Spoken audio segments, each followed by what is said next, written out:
ஏழாம் பிரசங்கம். இயேசுநாதர் சிலுவையிலே அறையுண்ட குறிப்பிடம் காண்பிக்கப்படுவது. ஐயோ, என் சீவனான ஆண்டவருக்கு இத்தாற்பற்றின வாதை அகோரமும் விதனத்தின் கடூரமும் இவ்வளவு என்றுரைக்க நாவுண்டோ? அளவுருக்க மதிப்புண்டோ? ஆயிலும் இந்த வேதனையின் கடினம் பெரிதல்ல.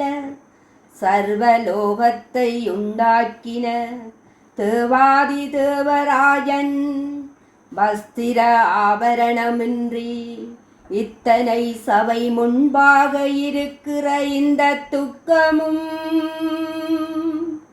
நாணிக்கையும் நிந்தையும் எவ்வளவென்று கருதுவோமோ? ஞான பாரகர் விவரித்து சொல்லுவது,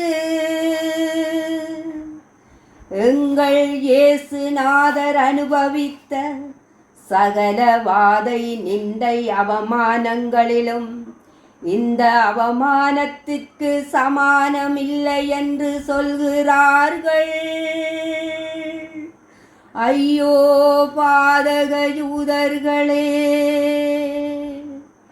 உங்கள் மனதில் துட்டாட்டம் தீர வேணுமாயில் இற்றை வரையும் செய்த வாதைகள் போதாதோ?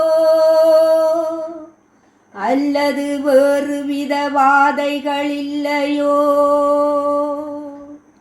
உங்கள் தேவனும் ராசாவும் வஸ்திரமின்றி இருக்கிறதையும் பிதாவும் குருவும் நாணித்திருக்கிறதையும் காண உங்கள் மனதுகள் பொறுத்ததோ? ஐயோ, மட்டில்லாத வியாகுலம் நாணி போடிருக்கிற என் ஆண்டவரே, என் ஆத்துமத்தின் பட்ச பிரமாணமே, இத்தனை லோக சன சமூக சபையிலே உமது சத்துராதிகளுடைய கண்முன்னே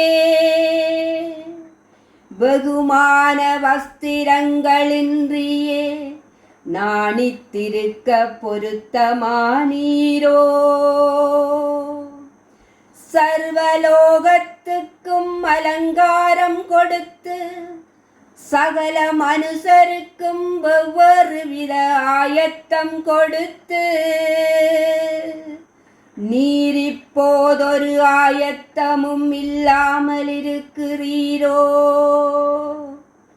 ஆதாமென்கிற எங்கள் ஆதி தகப்பனாருக்கு தன் மானிபவீனம் மறைக்க தோல் வஸ்திரங்கள் உண்டு பண்ணி கொடுத்தீரானால் உமக்கு போதாதந்த வஸ்திரமும் இல்லையே. தேவாலயத்தில் தெய்வீக மகிமை அடையாளங்கள் மறைக்க திரைகள் உண்டாக்க கற்பித்தீரானால் இப்போ உம்முடைய அவமானம் மொழிபட வந்த திரைகளும் இல்லையே.